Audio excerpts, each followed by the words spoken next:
सायन्सला admission होतं.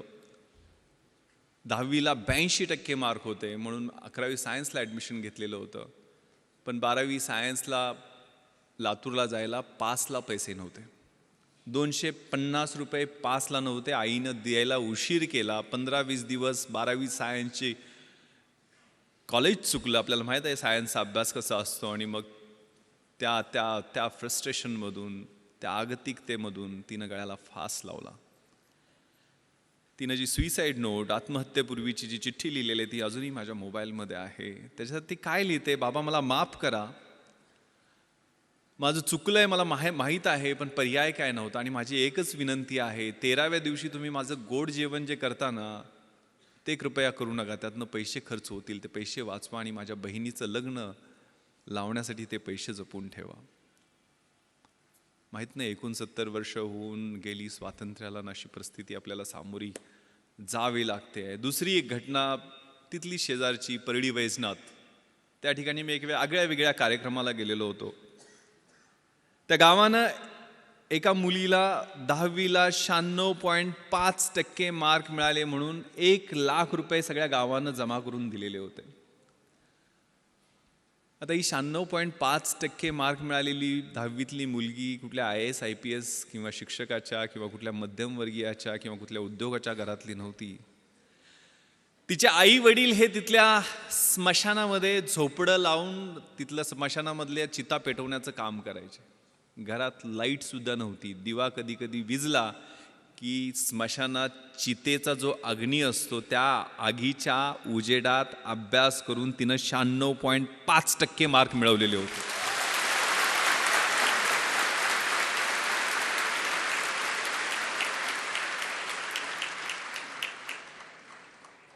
तिच्या आईला हेही कळत नव्हतं की 96.5% म्हणजे किती असतात. ती तिला समजून सांगत होती की 90 वर 6 असतात आणि त्या 6 वर परत अजून अर्धा असतो म्हणजे 96.5%. ज्यावेळेला तिचा चेक तो 1 लाख रुपयाचा देऊन तिचा सत्कार केला, तिचे हात थरथरत होते. तिनं ज्यावेळेला उत्तर त्या सत्काराला भाषण देऊन केलं ते इतकं प्रतिम होतं. ती काय म्हणाली की साहेब मला बी हैदराबादला जायचं आहे, पण हैदराबादला मला त्या सैराटमधल्या परशा आणि आर्चीसारखं पळून जायचं नाहीये.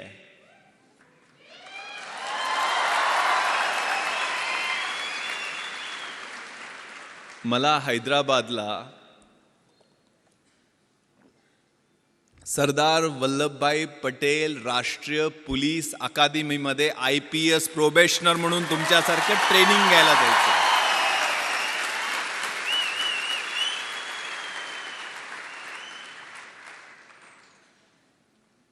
मला माझा भूतकाळ आठवला.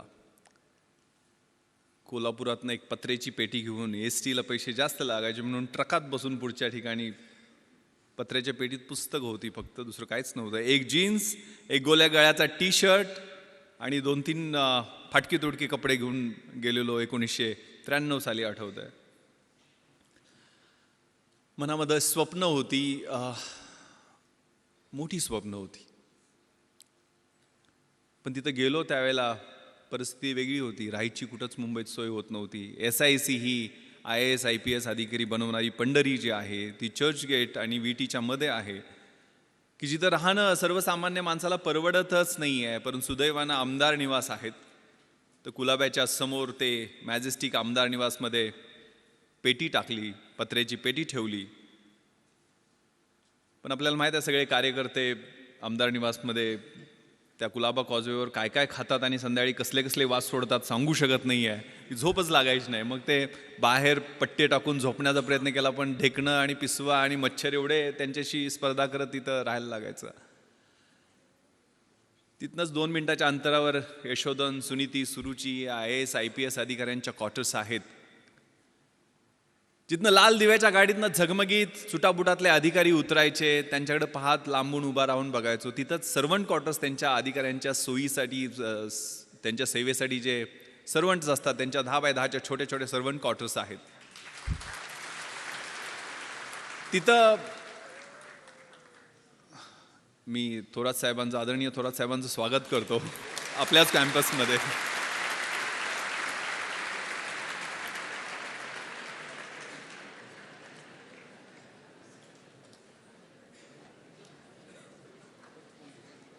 त्या 10x10च्या सर्वंट क्वार्टर्समध्ये सुद्धा त्यावेळेला राहायला सोय झाली नाही. तिथनंच 2 मिनिटाच्या अंतरावरती CCI, बॉम्बे जिमखाना असे बड्या लोकांचे क्लब आहेत की जिथनं तारेच्या कुंपणामधनं आतमध्ये पोरंही बड्या बापांची स्क्वॉश, टेनिस कसे खेळतायत ते वाटकूक बघण्याचा प्रयत्न करायचो, पण वॉचमनच्या शिव्या खायचो. तिथनंच 2 मिनिटाच्या अंतरावरती मेट्रो नावाचं थिएटर आहे की जिथं मला आठवतं त्यावेळेला 1993-94ला शाहरुख खानचा कभी हा कभी ना हा सिनेमा रिलीज झालेला होता. आणि शाहरुख खानला बघण्यासाठी त्या बाउन्सरच्या शिव्या खात 2 तास उभा होतो. लांबून तो काहीतरी झलक त्याची दिसली, केस वाढलेले आणि आतमध्ये जाताना. 2 मिनिटाच्या अंतरावरती ताजमहाल हॉटेल आहे की जिथं कधी स्वप्नही पाहिलं नाही की आपल्याला चहा प्यायला मिळू शकेल. कारण चहाची त्यावेळेची किंमत 25 रुपये असायची आणि खिशानं कधी 10 रुपयाच्या वर राईस प्लेट खाण्याची परवानगीच दिली नव्हती. संध्याकाळच्या वेळेला त्या समुद्रकिनाऱ्यावरती सूर्यास्त होताना डोळ्यातनं अश्रू गळायचे. आपल्याला हे जमेल का? एवढं मोठं स्वप्न, IAS IPS होण्याचं आपण घेऊन मुंबईला आलेलो आहे का? इथंच कुठंतरी त्या भिलाई रोडवरच्या कामगारांच्या रूममध्ये सगळे नातेवाईक तिथं झोपायचे. एकानंतर एकाला एका बाजूला असे सगळे ओळीनं झोपलेले दिसायचे. तिथं झोपायला आणि काहीतरी काम करायला लागेल आयुष्यभरासाठी. फ्रस्ट्रेशन होतं, आगतिकता होत्या, मनात शंका होत्या, आत खूप सारे संघर्ष होते. पण एक खूप छान सुरेश भटांची कविता आहे. विझलो जरी आज मी हा माझा अंत नाही, पेटेन पुन्हा नव्याने हे सामर्थ्य नाशवंत नाही.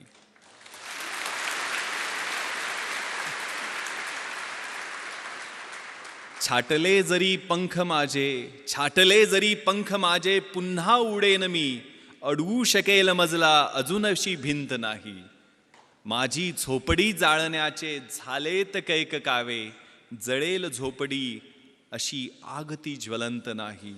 येतील वादळे खेटेल तुफान, तरी वाट चालतो मी, अडथळ्यांना भिवून अडखळणे पावलांना पसंत नाही. ती मनामध्ये ऊर्जा होती, ते स्वप्न होतं. मग त्यातनं एक जिद्द निर्माण झाली आणि 2 वर्ष 1995 आणि 96 2 वर्ष पेकाट मोडेतोपर्यंत आणि बुडाला फोड येतोपर्यंत अभ्यास केला आणि परिस्थितीनं U-टर्न घेतला. परिस्थिती पालटली. IPS मध्ये निवड झाली. मुंबईत डेप्टी कमिशनर ऑफ पोलीस म्हणून नेमणूक झाली. ज्या ठिकाणी 10x10च्या सर्वंट क्वार्टरमध्ये झोपायला जागा शोधत होतो त्याच ठिकाणी 2200 स्क्वेअर फीटचा आलिशान फ्लॅट मरीन ड्राईव्हवरती शासनानं राहायला दिला.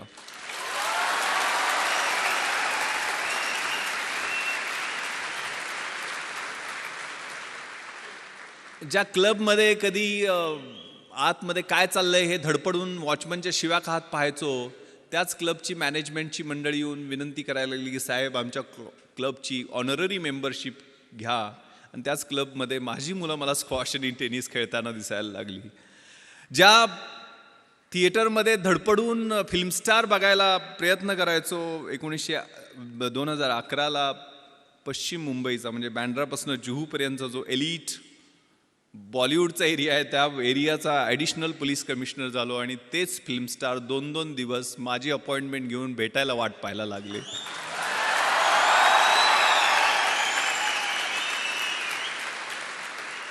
ज्या ताजमध्ये कधी चहा प्यायचंही स्वप्न पाहिलं नाही, त्याच ताजमध्ये 26/11च्या रात्री सगळ्यात जास्त मी आणि माझ्या सहकाऱ्यांची वाट पाहिली गेली. तिथंच अतिरेक्यांची 2 हात केल्यामुळं राष्ट्रपतींचं शौर्य पदक आम्हाला प्रदान करण्यात आलं. मी हे माझं कौतुक करण्यासाठी सांगत नाही आहे. एक फाटक्या चड्डीतनं सुरुवात शाळेत केलेली ती कुठंपर्यंत कशा पद्धतीनं ते मला सैराटमध्ये असं लपून चालायला लागायचं लहानपणी, आठवतंय मला.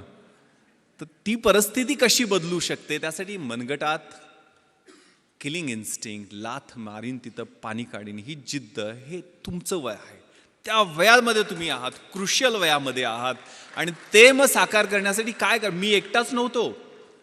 मी माझ्या गावातनं एकटा नव्हतो. आमच्या गावातनं ज्यावेळेला मुंबईसारख्या 1.5 कोटी लोकसंख्येच्या शहरातनं एकही मुलगा IAS IPS आणि IFS मध्ये नव्हता, त्यावेळेला कोकरूडमधनं आमच्या छोट्याशा गावातनं आम्ही 3 जण IAS IPS आणि IFS मध्ये सिलेक्ट झालेलो होतो.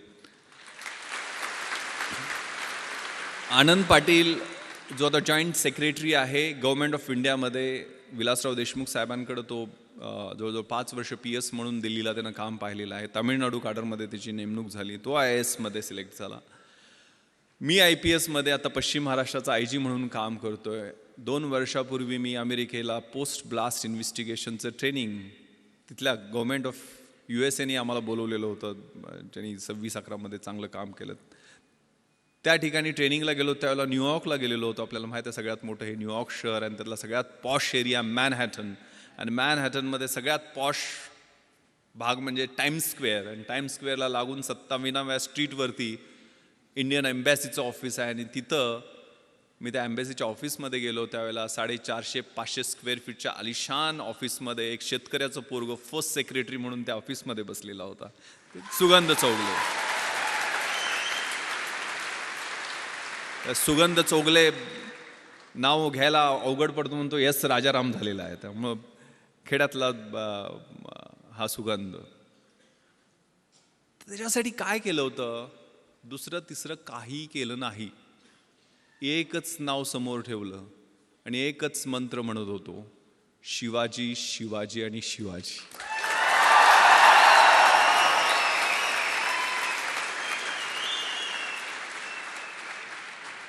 कुठेतरी व्हॉट्सअपवरती मला मेसेज आलेला होता की शिवाजी कुणाला म्हणायचं? जो 65 किलोची तलवार वागवतो त्याचं नाव वेसाजी. जो 2000 सैन्याशी एकटा झुंजतो त्याचं नाव बाजी. जो हात तुटला तरी शत्रूशी लढत राहतो त्याचं नाव तानाजी.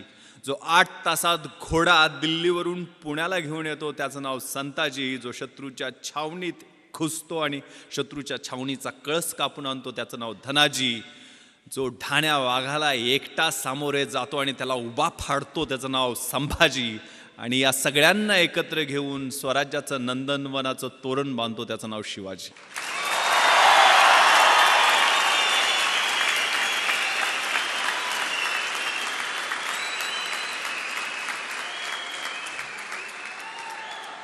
सोळाव्या वर्षी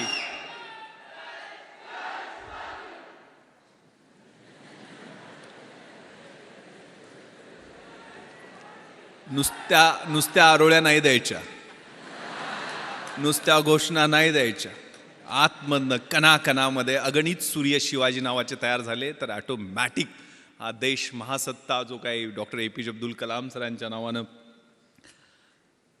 राजवर्धननी काहीतरी एक स्पर्धा परीक्षा केंद्र बनवण्याचं ठरवलेलं आहे. त्यांच्या प्रॉपर्टीची list doctor APJ Abdul Kalam सरांच्या वाचत होतो मी. काय जाताना घेऊन गेले? ज्यांनी आम्हाला स्वप्न पाहायला शिकवलं. मंजिले उन्हीं को मिलती है जिनके सपनों में जान होती है. यूं ही पंख होने से कुछ नहीं होता, हौसलों से उड़ान होती है. तो हौसला, ती जिद्द, ती इच्छाशक्ती. त्या कलाम सरांच्या प्रॉपर्टीच्या लिस्टमध्ये होतं. त्यांच्याकडे काय होतं? 3 ट्राउझर्स, 6 शर्ट, 2 सूट, म्हणजे सूट कोट घालायचे, 2500 पुस्तकं, एक फ्लॅट होता तो पण त्यांनी सायंटिस्टच्या ज्या कम्युनिटी आहेत त्यांना डोनेट केलेला होता. TV नाही, फ्रीज नाही, वॉशिंग मशीन नाही, काही नाही आहे. परंतु 125 कोटी भारतीयांचं प्रेम आणि मन जिंकून ते निघून गेलेलं होतं.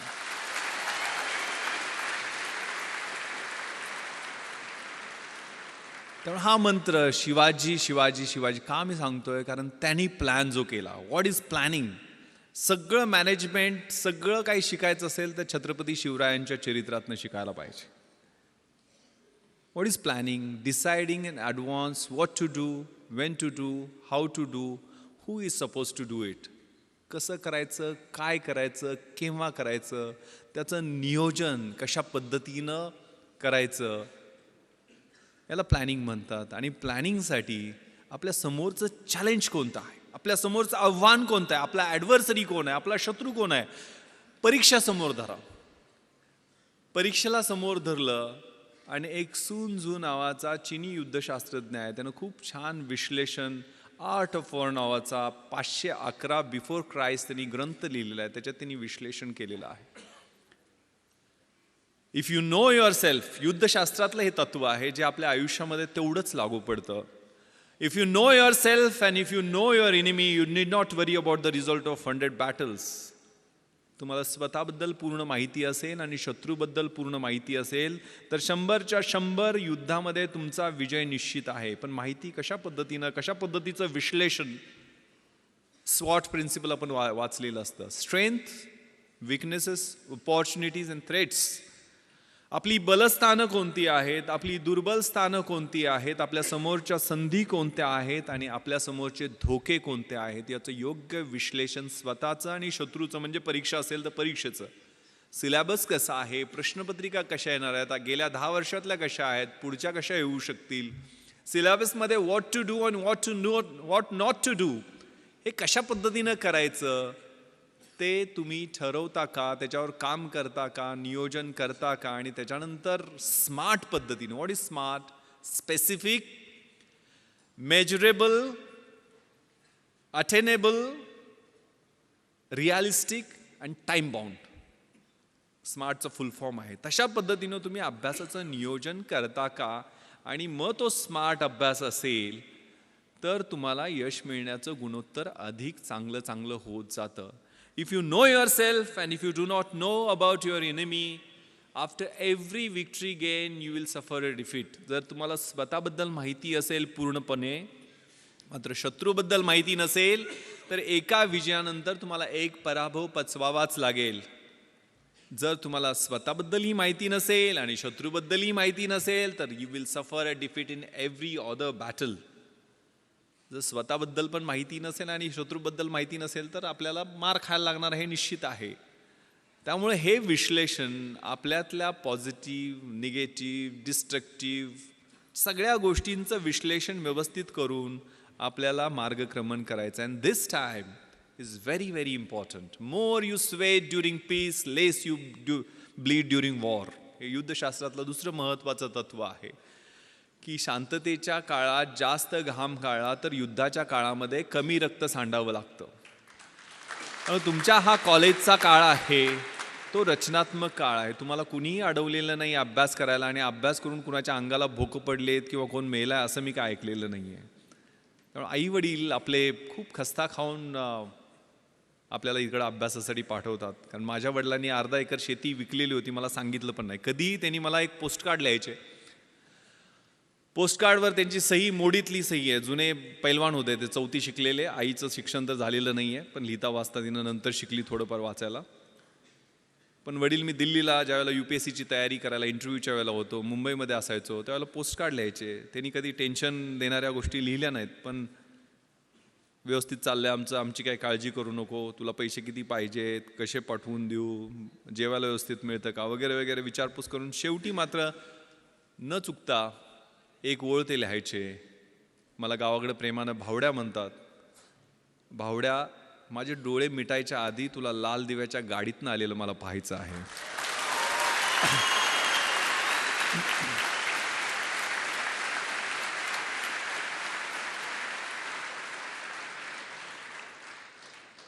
मग आग लागायची.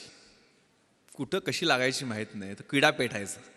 आपल्या त्या निरक्षर असो, अडाणी असो, पैलवान असो, पण माझ्या त्या बापाचं स्वप्न पूर्ण करण्यासाठी मी अभ्यास करणार. आणि मग तिथं कॉम्प्रोमाइज नाही. त्यामुळे प्लॅन केला तो. मग आनंद, मी, सुगंध एकत्र बसून आम्ही कॉलेजला असताना प्लॅन केला. तर तिघंजण एका खेड्यातली 1800 लोकवस्तीच्या गावातनी 3 पोरं प्लॅन करू शकतात. तर तुम्हाला तिथं इतकं चांगलं इन्फ्रास्ट्रक्चर आहे, पुस्तक आहे, मार्गदर्शक आहेत, सगळ्या गोष्टी उपलब्ध आहेत. एवढ्या सगळ्या गोष्टी असताना घोड्याला फक्त पाण्यापर्यंत आपण घेऊन जाऊ शकतो. त्याला पाणी प्यायचं की नाही हे आपण ठरवायचं आहे. त्यामुळे आपण सगळेजण निर्णय घ्यायचा आहे त्याच्या बाबतीत. त्यावेळेला तो प्लॅन केला. यश अपयश मिळत राहतं, असतं, त्रास होतो, पेन्स होतात, फ्रस्ट्रेशन येतं. जे मी तुम्हाला सांगितलं, मी मरीन ड्राईव्हवरती फिरायचो. पहिल्यांदा इंटरव्ह्यूतनं नापास झालो त्यावेळेला अजून फ्रस्ट्रेशनमध्ये गेलेलो होतो. 21व्या वर्षी मुलाखतीतनं परत आलेलो होतो. पण दुसऱ्याच वर्षी 3 पोस्टवर सिलेक्ट झालो. एक पण नाही आहे. मी पहिल्यांदा MPSCतनं सेल्स टॅक्स इन्स्पेक्टर झालो, नंतर डेप्युटी कलेक्टर झालो आणि IPS UPSCच्या एक्झाममधनं झालो. म्हणजे 12 परीक्षा मी सलग पास होत गेलो. 1996ला 1997ला ट्रेनिंगला गेलो. आता 20 वर्ष सर्व्हिसमध्ये होत आहेत. आता 43व्या वर्षी स्पेशल IGP म्हणून काम करतो. त्या कशा पद्धतीनं पास होत गेलो. त्याचं नियोजन कसं होतं, ते काय ऑटोमॅटिक आलं का लक बाय चान्स होता, किंवा आमच्या तिघांचं यश एकत्र कसं काय मिळालं? तर याला एक ट्रॅप होता. When you are planning to fail when you are failing to plan you are planning to fail असं म्हटलं जातं. तुम्ही नियोजन करणं हे परत परत रिपीट करतो की तुम्हाला काय करायचं आहे ते आत्ता ठरवा. म्हणजे IAS IPS ह्यात पूर्ण मिळून 150 पोस्ट असतात, IAS IPS आणि IFS सगळ्यात मिळून साधारण 900-950 पोस्ट वेगवेगळ्या 26 अलाइड सर्व्हिसेसमधल्या धरल्या तरी असतात. त्या काय सगळी मिळून येणार नाही आहेत. पण तुम्हाला ज्या क्षेत्रामध्ये जायचं आहे त्याच्यात कशा पद्धतीनं गोल्स आहेत, त्याला कशा पद्धतीनं तयारी करावी लागेल. पुस्तकं मिळणं प्रॉब्लेम होता. कशी मिळवणार पुस्तकं? तर मी मोठ्या म्हणजे पश्चिम महाराष्ट्रात मी युद्ध पातळीवर प्रयत्न करून यावेळेला 33,000 गणपती मंडळांना DJ आणि डॉल्बी लावू दिले नाहीत. 100% आम्ही यश मिळवलं की डॉल्बी पूर्ण बंद गणपती मंडळ. कारण मी गणपतीच्या आशीर्वादानं IPS मध्ये सिलेक्शन झालं माझं. त्याचं रिझन मी सांगतो. गणपती मंडळात पैसे, मग आम्ही शेतकऱ्याच्या पोरांना पैसे कुठून मिळणार? इथल्यासारख्या चांगल्या कॉलेजमध्ये किंवा इन्फ्रास्ट्रक्चर असणाऱ्या कॉलेज, राजाराम कॉलेजमध्ये होतो, गव्हर्मेंट कॉलेज होतं, तिथं काय सिव्हिल सर्व्हिसेसची पुस्तकं तुम्हाला घरी मिळतील अशी परिस्थिती नव्हती. मग आम्ही मित्र बसलो, मग काय करायचं? यावेळेला गणपती मंडळात डॉल्बी आणायचं नाही, नटी नाचवायची नाही. दरवेळेला ती नटी नाचवण्यावर भांडणं आमच्या गावात व्हायची. मग कोल्हापूर भाग आहे ना, इकडे काय परिस्थिती वेगळी नाही आहे. मी नेवाशाला वगैरे जाऊन आलेलो आहे, सगळा परिसर पाहिलेला आहे तुमचा. सो एक गावे गणपती करण्याचा आम्ही निर्णय घेतला. आणि माहीत आहे पोलिसांना किती टेन्शन असते. इथे इन्स्पेक्टर ओमासे बसलेले आहेत. म्हणजे मी गणपती स्तोत्र पण त्यानंतर रोज म्हणायला लागलो. प्रणम्य शिरसा देवम गौरीपुत्रम विनायकम भक्ता वासम स्मरणित्यम आयु कामार्थ सिद्धये विद्यार्थी लभते विद्या धनार्थी लभते धनम पुत्रार्थी लभते पुत्र मोक्षार्थी लभते गतिम.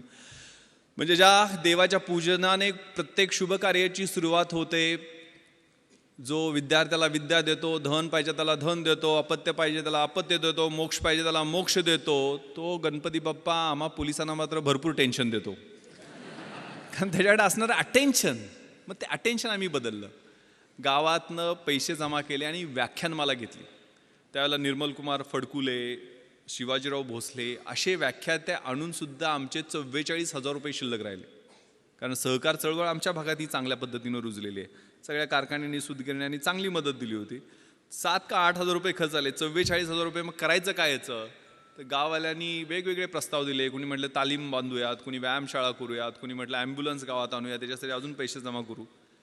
पण आम्ही प्रस्ताव दिला की हे पुस्तकासाठी पैसे आम्हाला द्या. आम्हाला काही कथा, कादंबऱ्या, नाटकं, कविता असली पुस्तकं नको. तर आम्हाला MPSC, UPSC, bank recruitment, railway recruitment, army recruitment याच्यासाठी लागणारी स्पर्धा परीक्षेची पुस्तकं पाहिजे. ते वाघिणीचं दूध आम्हाला द्या, आम्ही तुम्हाला रिझल्ट दाखवू. गाववाल्यांनी नाही होय करत पुस्तक आणायला परवानगी दिली. 44,000 रुपये आम्हाला पुस्तकासाठी मिळाले. मी आणि माझे मित्र ती लिस्ट घेऊन पुण्याला गेलो. पुण्यामध्ये जेवढी जमतील तेवढी. त्यावेळेला NCERTची पुस्तकं कुठं मिळतात हे पण माहीत नव्हतं. NCERTची पुस्तक विमाननगरला कुठल्या तरी एका सेंट्रल स्कूलच्या तिथल्या लायब्ररीमध्ये मिळतात म्हटल्यानंतर तिथनं आम्ही जाऊन पुस्तकं आणली. म्हणजे हनुमान जशी संजीवनीसाठी अख्खा डोंगर घेऊन आलेला होता, तशी जेवढी मिळतील तेवढी NCERTच्या पुस्तकात ठराविकच लागतात पुस्तकं. या परीक्षेसाठी व्हॉट नॉट टू डू हे खूप महत्त्वाचं असतं. ते नियोजन, कॉमन सेन्स, परीक्षेची तयारी. म्हणजे हे UPSCसाठी मी बोलत असलो तरी तुम्ही ह्या रेग्युलर गोष्टी तुमच्या रोजच्या जीवनामध्ये सवयी लावून घ्या. कारण अभ्यासाची शैली माझ्या अंगभूत मी करण्याचा प्रयत्न केला होता. मी मोटरसायकलचा नंबर दिसला तरी त्या 786 असेल तर 786 झाली. जगाच्या इतिहासात काय झालं, महाराष्ट्राच्या इतिहासात काय झालं, भारताच्या इतिहासात काय झालं ते आठवायचा प्रयत्न करायचो. डायरी प्रत्येक पानावर माझ्या छोटी डायरी होती त्या ठोकळ्यात. कारण मी इतिहासच माझा ऑप्शनल सब्जेक्ट होता. मी कुठलेही म्हणजे CSR एक माझ्याकडे असायचं नेहमी, जे नेहमी जाताना कुठेही वाचायचो. मी अगदी ॲन्युअल ट्रेनिंग कॅम्पला रुकडीला गेलेलो होतो कोल्हापूरच्या जवळ. 5 महाराष्ट्र बटालियन NCCC सर्टिफिकेट मी केलेलं आहे. शेवटच्या वर्षी ज्यावेळेला कॅम्प होता त्यावेळेला CSR घेऊन गेलेलो होतो. आणि तिथं मग वक्तृत्व स्पर्धा जाहीर झाल्या, इलोकेशन कॉम्पिटिशन. मग त्याच्यात मी पार्टिसिपेशन केलं. इंग्लिश आणि हिंदीच, NCC असल्यामुळे 2च ऑप्शन होते. हिंदी काय जमायचं नाही. इंग्लिश पाठांतर खूप चांगलं होतं पण अर्थ काय कळायचं नाही. एक CSRचा मॅगझिन होतं माझ्याकडे, त्यात नॅशनल इंटिग्रेशनचा निबंध होता. इकडेही विषय नॅशनल इंटिग्रेशन, पण तो निबंध देशात पहिला आलेल्या मुलाचा होता आणि तो निबंध मी काहीही कळत नसताना जसाच्या तसा पाठ केला आणि मी पहिला नंबर काढला.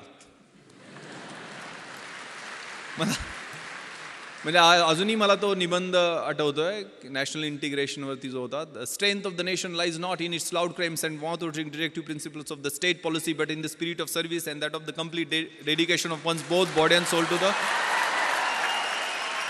Cause of unity and integrity of the nation. आता महत्त्वाचं सांगतो, मी डेप्युटी कलेक्टर उपजिल्हाधिकारी म्हणून जे सिलेक्शन झालं त्यावेळेला मला फक्त इंग्रजीमध्ये 100पैकी 92 मार्क मिळाले होते म्हणून झालेलं होतं. हे 92 मी मराठी माध्यमाचा माझं ॲव्हरेज इंग्लिश होतं, पण माझं ग्रामर आणि रायटिंगमधलं इंग्लिश बोलताना मी UPSCची मुलाखतसुद्धा मी मराठीतून दिलेली आहे. पण तिथं मी काय केलं, मी पेपर फोडला नव्हता. 92 मार्क मला कसे पडले, कारण त्यावेळेला 40 मार्काला एसे असतो.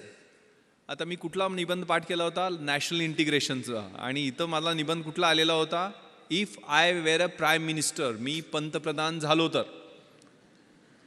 आता मी कसे बदल केले त्यातले, म्हणजे मी मगाशी आता भाषणात सांगितलं नॅशनल इंटिग्रेशनमध्ये कसं होतं, the strength of the nation lies not in its loud claims and mouth watering directive principles of the state policy.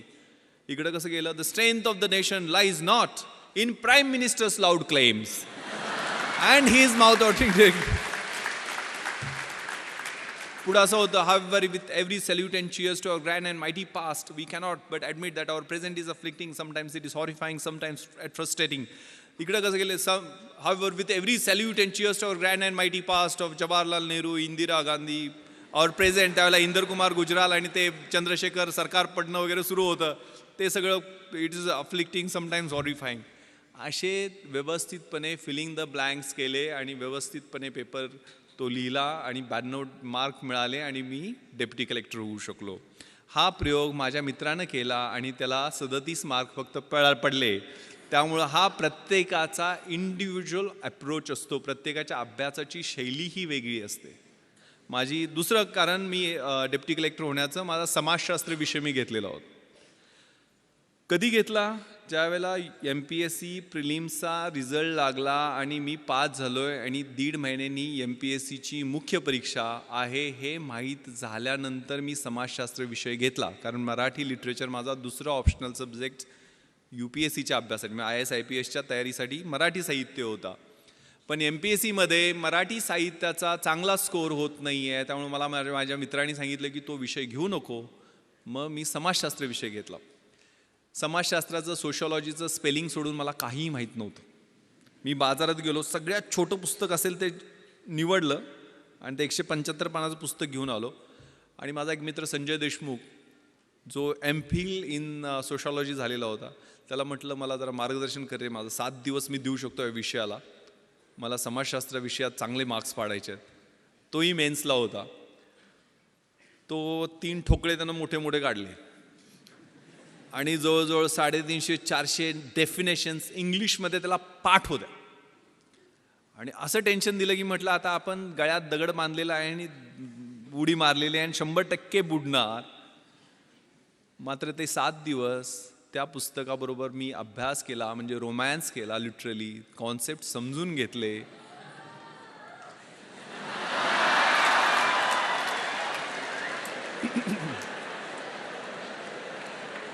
ते पुस्तक आहे 3 इडियट्समध्ये तो पाठवतो तसं नव्हतं.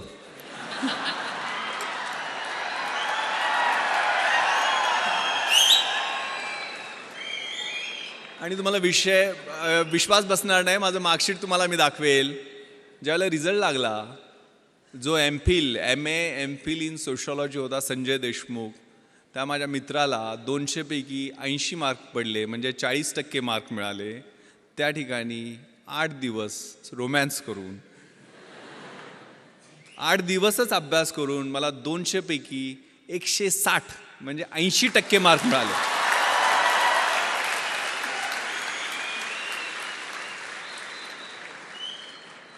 अगेन मी पेपर फोडला नव्हता, किंवा पेपर फोडून सुद्धा समाजशास्त्रात विश्लेषणा पद्धतीनं मार्क मिळत नाहीत. काय केलं मी, कॉमन सेन्स. रोजच्या जीवनशैलीमध्ये आपलं जे निरीक्षण असतं, आपलं ऑब्झर्वेशन असतं, ते खूप महत्त्वाचं आहे. प्रश्न काय होता समाजशास्त्रात? बलुतेदारी सिस्टमबद्दल प्रश्न होता. तर बलुतेदारी सिस्टम मला पुस्तकात वाचायची गरज काय आहे? माझा खेड्यात जन्म झाला आहे, ते 12 बलुतेदार, 18 बलुतेदार, तो शेतकरी, त्यांच्यात असणारी बार्टर सिस्टम, रोजचं ऑब्झर्वेशन आहे. आणि माझ्या विश्लेषणात्मक पद्धतीने मी इंडिपेंडंट त्याचं ॲनालिसिस केलं, कुठलंही बॅकग्राऊंड नसताना. कारण या परीक्षा म्हणजे तुमच्यातल्या ऑफिसर लाईक क्वालिटीज या पाहत असतात, चेक करत असतात. त्यामुळं या बल्युटरी सिस्टममध्ये परफेक्ट मी विश्लेषण करून त्याचं उत्तर लिहिलं. दुसरा प्रश्न होता काय? सेक्युलरिझम, धर्मनिरपेक्षतावाद. धर्मनिरपेक्षतावाद मला सोशॉलॉजीच्या अँगलनं माहीत नव्हता, पण मला सेक्युलरिझम हे इतिहासाच्या अँगलनं खूप चांगलं माहीत होतं. कारण युरोपमध्ये 30 इयर्स वॉर झाला, त्या ट्रिटी ऑफ ट्रॉस्की झाली, त्यातनं सेक्युलर म्हणजे प्रोटेस्टंट अँड कॅथलिक्समध्ये वॉर झालं, आणि त्यातनं ह्या कॉन्सेप्टचा उदय झालेला आहे. त्यामुळे त्याचं रिलेव्हन्स आपल्या देशाच्या दृष्टीने कितपत आहे, टॉलरन्स आणि सेक्युलरिझमचं कम्पॅरिझन, हे इतकं चांगल्या पद्धतीने मी जगाच्या इतिहासाच्या अनुषंगानं लिहिलं की इतरांपेक्षा वेगळं उत्तर झालं. Winners don't do different things, they do the things differently, असं काहीतरी म्हणतात. आणि मला एवढे मार्क मिळाले. त्यामुळं आपला जो ध्यास आहे, म्हणजे ज्ञानाचा ध्यास, अभ्यासाचा ध्यास, हे खूप छान संस्कृत सुभाषित मला माझ्या शिक्षकांनी, 7वीला माझं संस्कृत होतं, मी शाळेला गेलो त्यावेळेला, विद्वत्वांच नृपत्वांच नैवम तुल्य कदाचन स्वदेशे पूज्यते राजा विद्वान सर्वत्र पूज्यते. विद्वत्तेची आणि राजसत्तेची ही तुलना कधीही होऊ शकत नाही आहे. कारण राजाची त्याच्या स्वतःच्या राज्यामध्ये पूजा होत असते, परंतु विद्वानाची पूजा ही पूर्ण जगामध्ये होत असते. त्यामुळे अभ्यासाचा ध्यास ठेवायचा आहे. मी IPSमध्ये सिलेक्शन झालं त्यावेळेला माझं क्वालिफिकेशन होतं BA इतिहास, शिवाजी विद्यापीठ कोल्हापूर, मराठी माध्यम. पण मी त्यानंतर IPS झाल्यानंतर तिथं ट्रेनिंगला असताना हैदराबादला masters in police management Osmania युनिव्हर्सिटीमधनं he masters degree घेतली. परत आल्यानंतर मी MA एक्सटर्नल मुंबई विद्यापीठातनं माझं हिस्ट्रीमध्ये कंप्लीट केलं. त्यानंतर मी लातूरला आणि नांदेडला SP असताना तिथनं मी LLB माझं कंप्लीट केलं. आणि गेल्या वर्षी मी मराठवाडा विद्यापीठातनं बाबासाहेब आंबेडकर मराठवाडा विद्यापीठामधून LLMचं फर्स्ट इयर तिथं फर्स्ट येऊन कंप्लीट केलं. आता सेकंड इयरला मला ॲडमिशन घेता आली नाही आहे, कारण 1 वर्षात माझी ट्रान्सफर झाली. शिकत राहायचं, गोल सेट करायचे, स्वतःतली जी काही फिजिकल, मेंटल आणि आतली इंटलेक्च्युअल कपॅसिटी आहे ते वाढवत राहणं. माझ्या आयुष्यात मी 150 गोल सेट केलेले आहेत. मी आज म्हणजे माननीय थोरात साहेबांनी एवढा आग्रह केला, मी अँटीबायोटिक्सवर आहे. कारण मी माझ्या मुलीनं मला सांगितलं की तुम्ही सगळं, तिला पाहण्याची हौस आहे. म्हणजे ती म्हटली की मला ते जगातल्या गोष्टी दाखवणं, मला पार्लमेंट दाखवा, मला प्रेसिडेंट हाऊस जिथं doctor APJ Abdul Kalam sir बसायचे त्या हाऊसमध्ये घेऊन चला. म्हणून मी दिल्लीला तिला सगळ्या गोष्टी, सगळे फोर्ट तिला दाखवले, जोधपूरला घेऊन गेलो, जैसलमेरला घेऊन गेलो, बॉर्डर दाखवली, माझं बॅचमेट तिथं BSFमध्ये IG असल्यामुळं. आणि म्हणजे तिला मी सर APJ अब्दुल कलाम सरांना भेटायला गेलो त्यावेळेला तिला ऑटोग्राफ देताना तिने विचारलं, येस व्हॉट्स युअर नेम बेटा? ती म्हटली Jahnavi. Okay Jahnavi, do you want to become IPS officer like your father? तर ती म्हणाली, no no sir, I want to become doctor APJ Abdul Kalam.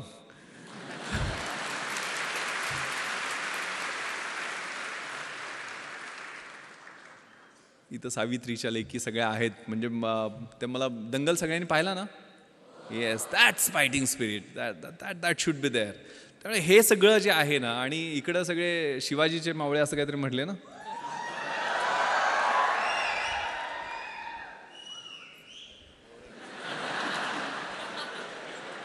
पहिल्यांदा कळालं शिवाजीचे मावळे शिट्ट्या पण घालत होते. हे खूप छान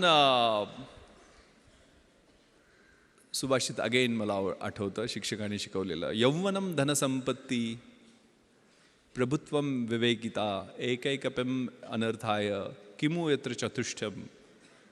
याचा अर्थ असा आहे, यौवन म्हणजे तारुण्य, धनसंपत्ती म्हणजे पैसे, धनसत्ता, प्रभुत्व म्हणजे सत्ता, आणि अविवेक, यातली एक एक गोष्ट तुमची वाट लावायला पुरेशी असते. आणि या सगळ्या 4 गोष्टी एकत्र आल्या तर तुमची कशी वाट लागेल याचा विचार करा. त्यामुळे कधीही जमिनीवरचे पाय आपले हालू द्यायचे नाही आहेत. परिस्थितीची जाणीव असली पाहिजे आणि मग अभ्यास करायचा. अभ्यास असा करायचा, the heights of great main reached and kept wear not attain by sudden flight, but while there कंपॅनियन्स wear slab they were toiling affords in the night.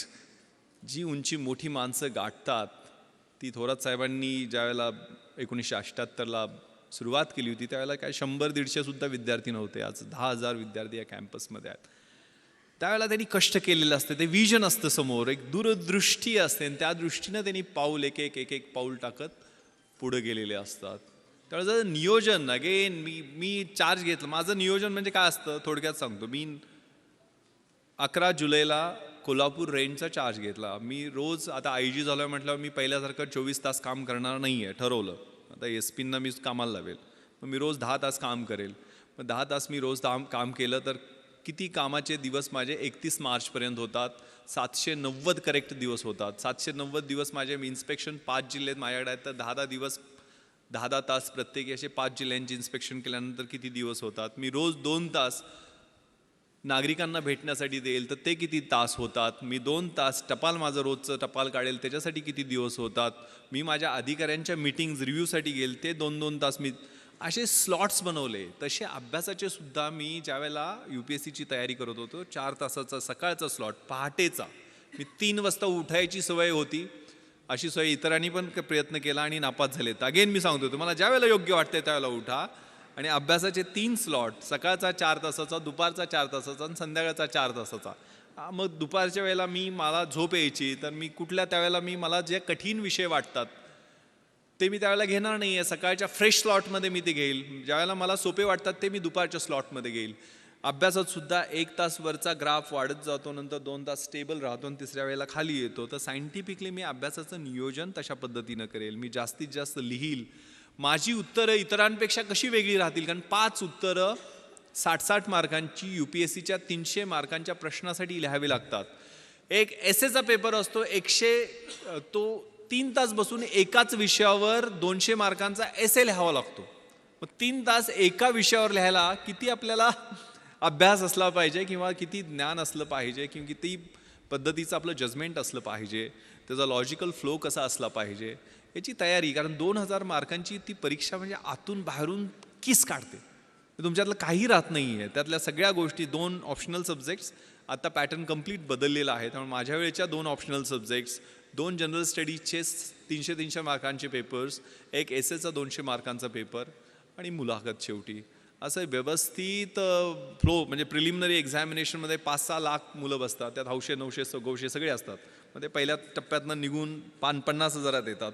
मग 50,000 मुलांची साधारण मेन एक्झामिनेशन ही 2000 मार्कांची, आता 1750 मार्काची होते ती मेन एक्झामिनेशन. त्यातनं मग 300 मार्कांचा इंटरव्ह्यू, आता तो 250 मार्कांचा 275 मार्कांचा आहे. तो 3 टप्प्यातनं मग मेन एक्झामिनेशनमध्ये साधारण 2000 मुलं निघतात आणि म्हणजे पोस्ट असतील त्याच्या 2.5% टाइम्स. तर त्यातनं मग 750-800 फायनल लिस्टमध्ये येतात. त्यातले टॉपचे एक 70-80 IAS होतात.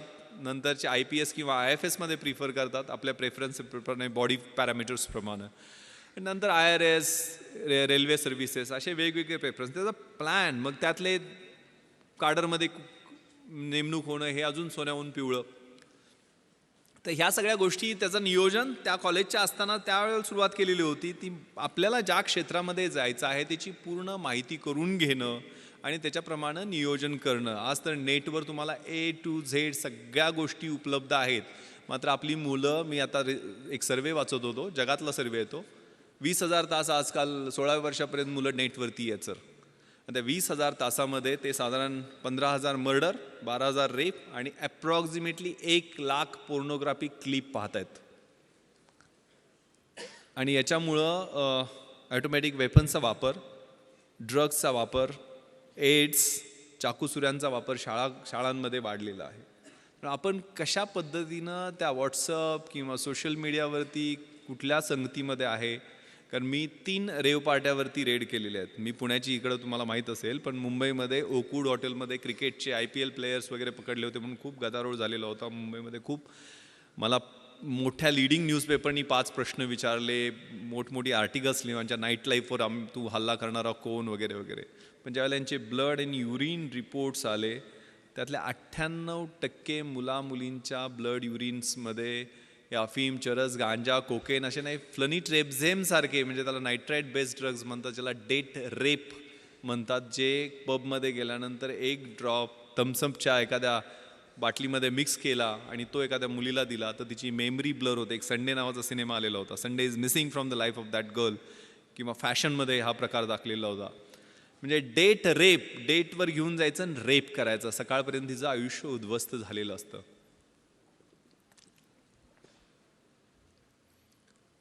त्यामुळं आपली जागरूकता, आपण कशा पद्धतीनं कुठल्या नेटवर कशा साईट्सवरती आहोत, कारण हे सगळं कम्युनिकेशन फेसबुकवरती झालेलं होतं, IsraTrans.com वेबसाईटवरती झालेलं होतं.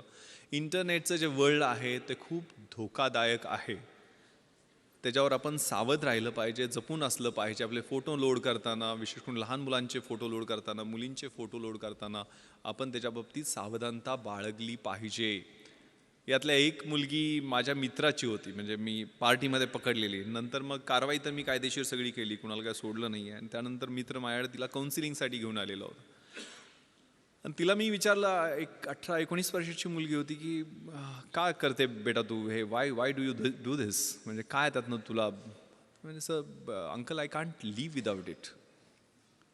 मिलियनेर बापाची मुलगी, पण ती म्हणते की मी ह्याच्याशिवाय जगू शकत नाही आहे. म्हणजे आयुष्यामध्ये धागडधिंगा, पब, डिस्कोमध्ये ड्रग्ज घेऊन नाचणं एवढंच आयुष्य आहे का? आयुष्याच्या स्टेजेस असतात. आयुष्य आपलं 20मधलं कसं आहे, 30मधलं कसं आहे, 40मधलं कसं आहे, 70 झाल्यानंतर आपल्याला एक समाधानाची सुरकुती ज्यावेळेला चेहऱ्यावरती कुणाची सेवा करून मिळेल ते कसं राहील, सगळ्याचा विचार करण्याची आवश्यकता आहे. आणि सगळ्यात धोका जो जगभरामध्ये आहे तो नार्को टेररिझमचा आहे. म्हणजे टेररिझमसाठी नार्कोटिक्समधनं मिळालेले पैसे, म्हणजे गोल्डन क्रिसेंट आणि गोल्डन ट्रँगल हे तुम्ही कुठेतरी वाचलं असेल. म्हणजे पाकिस्तान, अफगाणिस्तान हा जो बेल्ट आहे तो गोल्डन क्रिसेंटचा, आणि थायलंड, म्यानमार, लाओस हा जो बेल्ट आहे तो गोल्डन ट्रँगलचा. यातनं जो ट्रेड ड्रग्सचा होतो तो $1000 बिलियन आहे. म्हणजे जगातल्या आयर्न अँड स्टीलच्या इंडस्ट्रीच्या टर्नओव्हरपेक्षा जास्त आहे. आणि त्याचे टार्गेट आहेत तुम्ही मुलं. मग आजकाल जे ट्रान्स फेस्टिवल, सनबर्न फेस्टिवल आणि सगळ्या गोष्टी ज्या होत असतात त्यातनं सावध राहिलं पाहिजे आपण. कारण त्या म्युझिक, कारण मी डॉल्बी सिस्टम का बंद केली, ते राक्षस उभा राहतात, त्यातनं सुद्धा आवाज जे निर्माण होतात ते 120-130 डेसिबलचे जे आवाज आहेत ते सर्वसामान्य माणूस कानानं ऐकू शकत नाही. त्याला एक तर दारू ढोसावी लागते किंवा ड्रग्ज घ्यावे लागते. ड्रग्ज घेतल्यानंतर ते कलर्स असतात, फ्लोरोसंट कलर्स, त्याला आपण टच करू शकतो. ते म्युझिक आपल्या कानामध्ये पिअर्स होताना आपल्याला जाणवत असतं. आणि स्पष्ट शब्दात सांगायचं तर शरीरासंबंधातला जो आनंद असतो तो काही तासासाठी त्या काही ड्रग्सच्या माध्यमातून मिळतो. पण त्यावेळेला तुमचं पूर्ण ब्रेन खोकला होतो, सिझलर होतो.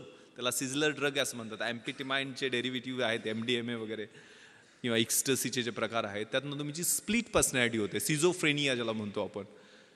हे धोकादायक आहे. कारण मी 150 एकदा मी सगळे चेन स्नॅचर्स बोलवले होते मुंबईमध्ये ॲडिशनल कमिशनर असताना. का गुन्हे करतात? आणि त्यातले 90% मुलं ही ड्रग्सच्या आहारी गेलेली होती. मग एकदा त्या सर्व सेंट्रल नर्वस सिस्टमचा ताबा घेतला अशा एखाद्या व्यसनाने, म्हणजे आणि त्या वयात, ह्या ठराविक वयात, कारण 16व्या-17व्या वर्षीच हे सगळे संसर्ग होतात. म्हणजे झालं तर छत्रपती शिवाजींसारखं महान आणि मोठं तेजस्वी कार्य 16व्या वर्षीच त्यांनी सुरुवात केली होती. शंभू महादेवाच्या साक्षीनं स्वराज्याचं तोरण बांधलं होतं, त्याच वयात केलेलं होतं. आणि वाट लागायला सुद्धा आयुष्याची तेच वय असतं. चांगला संसर्ग असेल तर चांगला संसर्ग त्याच वयामध्ये होतो, आणि वाईट सवयी लागल्या तर त्या निघत नाही, ते त्याच वयामध्ये होतात. पण तुमच्या आयुष्याचं सोनं करायचं आहे की माती करायची आहे? कारण हे वयच असं आहे की त्यावेळेला चकाकणारी गोष्ट, प्रत्येक गोष्ट ही सोन्यासारखी वाटत असते. ती कदाचित अणुकुचीदार काच असू शकते. ती काच कधी लागेल, त्याची कधी जखम होईल, ती जखम कधी चिघळेल, आणि तिचं कधी गँग्रीन होईल, आणि कधी आयुष्य उद्ध्वस्त होईल हे कळत नाही आहे. Trust your self. तुम्हाला काय करायचं आहे हे पहिल्यांदा जाणून घ्या. हे खूप छान प्रार्थना आहे परमेश्वराची. God Grant me the serenity to accept the things which I cannot change, courage to change the things which I can, and wisdom to know the difference. परमेश्वरा, ज्या गोष्टी मी बदलू शकतो ते बदलण्याचं मला धैर्य दे, ज्या बदलू शकत नाही आहे ते स्वीकारण्याचं मला सामर्थ्य दे, आणि ज्या बदलू शकतो आणि ज्या बदलू शकत नाही आहे त्या दोन्हीमधला फरक ओळखण्याचं शहाणपण दे. ते शहाणपण खूप महत्त्वाचं आहे. शेवटचा प्रश्न मला लेफ्टनंट जनरल सुरेंद्रनाथनी विचारलेला होता की विश्वास इस दुनिया में तुम क्यों आए हो. माझं मराठी माध्यम होतं, पण हिंदी, मराठी, इंग्लिश जसं जमेल तसं. कारण आयुष्यामध्ये 5 गोष्टी महत्त्वाच्या आहेत. स्वतःवर विश्वास ठेवणं, नकारात्मक गोष्टीपासनं किंवा नकारात्मक माणसापासनं स्वतःला दूर ठेवणं, don't afraid to get fail, नापास अपयशी होण्याला न घाबरणं, स्वतःची झाकलेली मूठ 1.25 लाखाची ती सोडून देणं आणि इन्फिरियरिटी कॉम्प्लेक्स फेकून देणं, वर्क लाईक हेल, म्हणजे ज्यावेळेला पेन व्हायला लागते ना, ज्यावेळेला वेदना व्हायला लागते. ते मोहम्मद अलीचं कुठेतरी वाक्य मी वाचलेलं होतं की तू किती पुशअप्स काढतोस. म्हणजे मी पुशअप्स मोजतच नाही, ज्यावेळेला माझ्या वेदना सुरू होतात त्यावेळेला मी मोजायला सुरुवात करतो. त्यावेळेला pens. The winning horse doesn't know why it runs. It runs due to beats and pains. Life is a race. God is your rider. And if you are getting beats and pains, then it's for sure that you are going to win the race. शर्यतीत जो घोडा पळतो ना,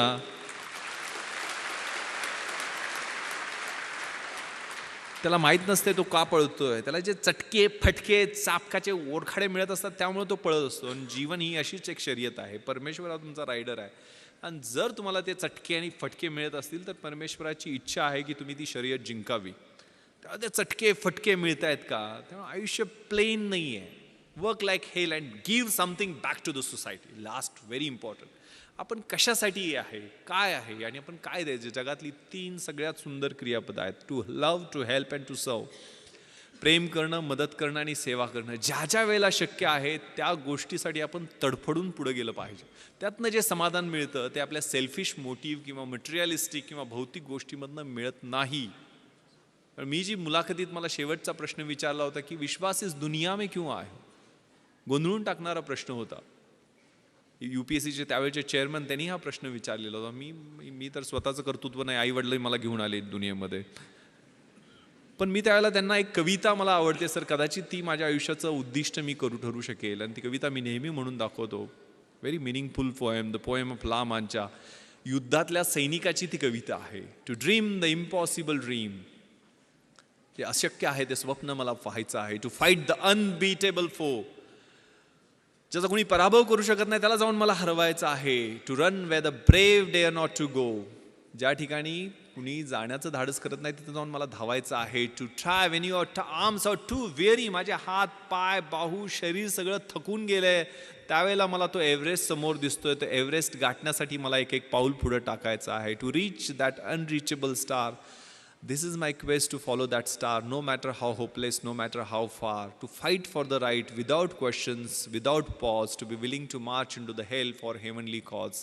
मला सत्यासाठी संघर्ष करायचा आहे. त्यावेळेला कोणताही प्रश्न विचारायचा नाही, कोणताही थांबा घ्यायचा नाही आहे. माझी नरकात जायचीही तयारी आहे, मात्र त्यासाठी असणारं कारण स्वर्गीय असलं पाहिजे.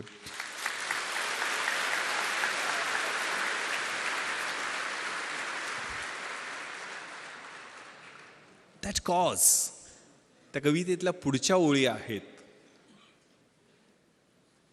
I will be true to that glorious quest.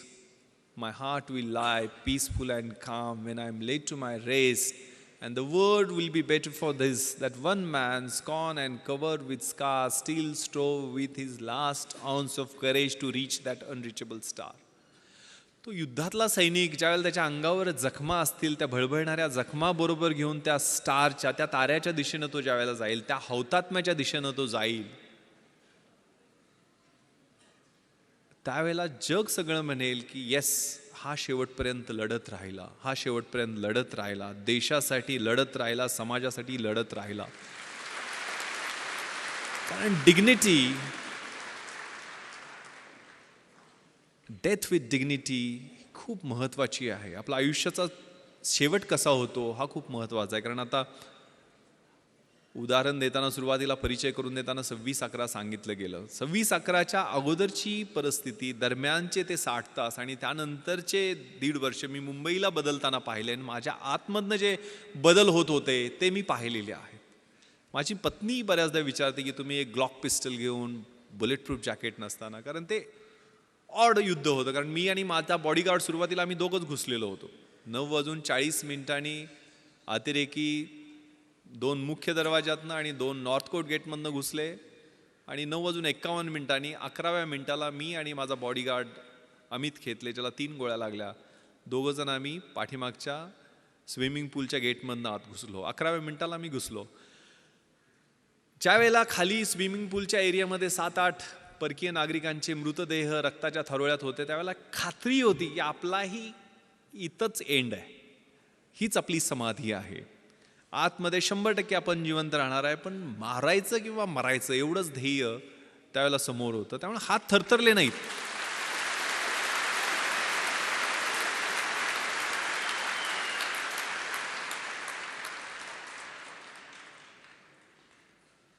एक खूप छान शेर कुठेतरी ऐकलेला होता की दुनिया में मिल जाएंगे आशिक कही, मगर वतन जैसा खूबसूरत सनम नहीं होगा.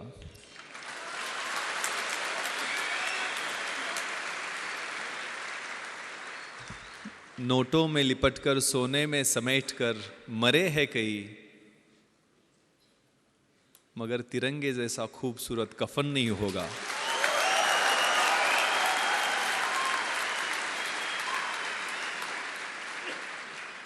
Yes, that death with dignity, ते देशासाठी असणारं मरण ते प्रत्येकाच्या भाग्यात नसते ना. कुठेतरी हार्ट अटॅकनं मरेल, ॲक्सिडेंट मरेल, कुठेतरी काहीतरी मरेल. दॅट अट्रॅक्ट्स, त्याचं आकर्षण वाटायला लागतं.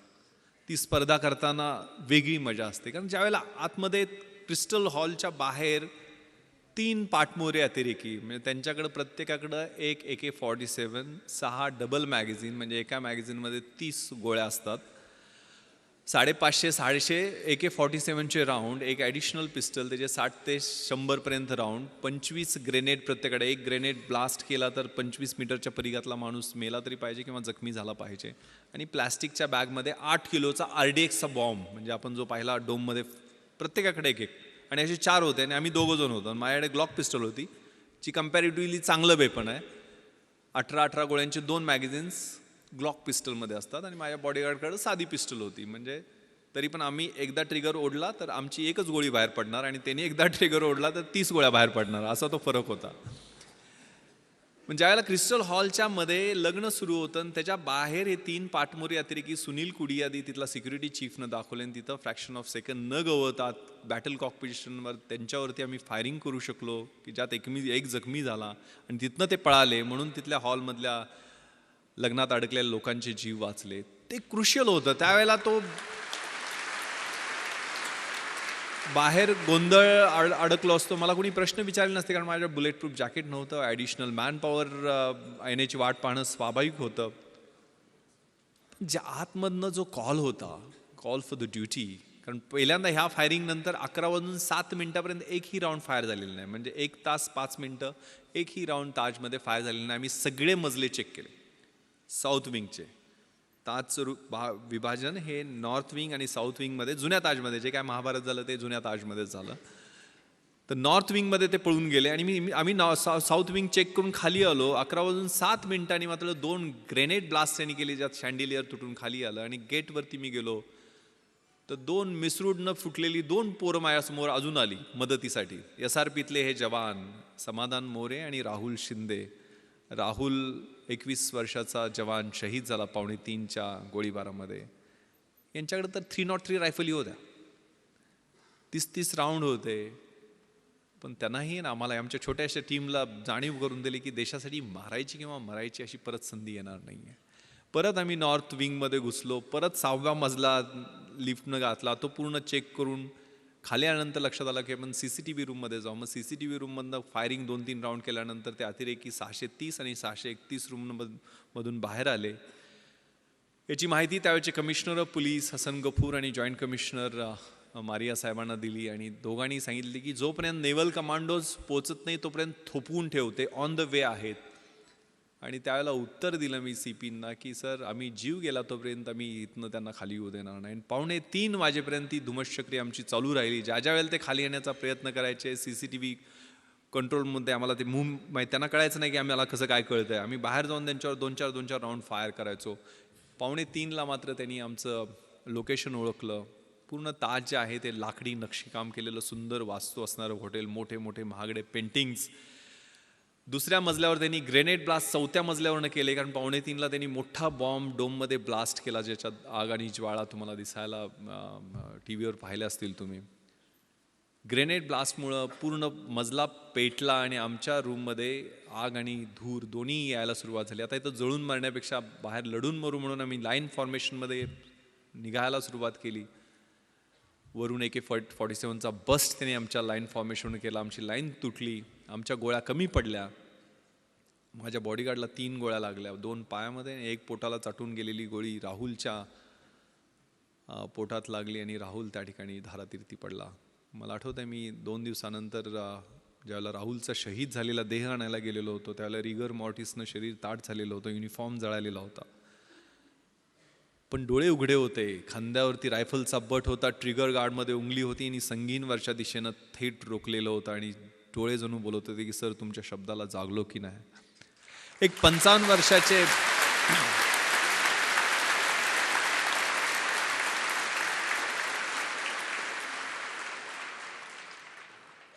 55 वर्षाचे अंमलदार तुकाराम ओंबाळे त्यांचं नाव, 5 गोळ्या पोटामध्ये घेतात काय AK-47च्या. एक लाठी घेऊन तो माणूस चढाई करून जातो कसाबवरती. 5 गोळ्या पोटात घेतल्या तरी पकड ढिली होत नाही आणि एक अतिरेकी जिवंत पकडला जातो. दिस इज मिरॅकल. न इज्जत दे, न अजमत दे, न सूरत दे, न सीरत दे, मेरे वतन के वास्ते अरब, मुझे मरने की सिर्फ हिम्मत दे. ही हिम्मत खूप महत्वाची आहे. उद्दिष्ट ठेवायचं आहे, स्वप्न ठेवायचं आहे आणि मार्गक्रमण करायचं आहे. निराश व्हायचं नाही आहे. सपोर्ट करायला तुम्हाला एवढी मोठी सिस्टम या ठिकाणी आहे.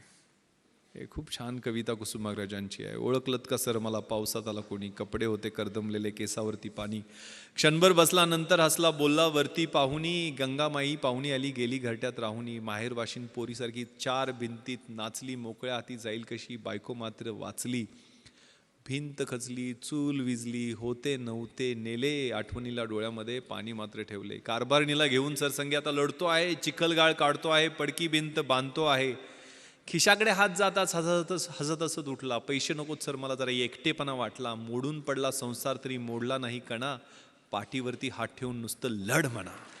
That fighting spirit.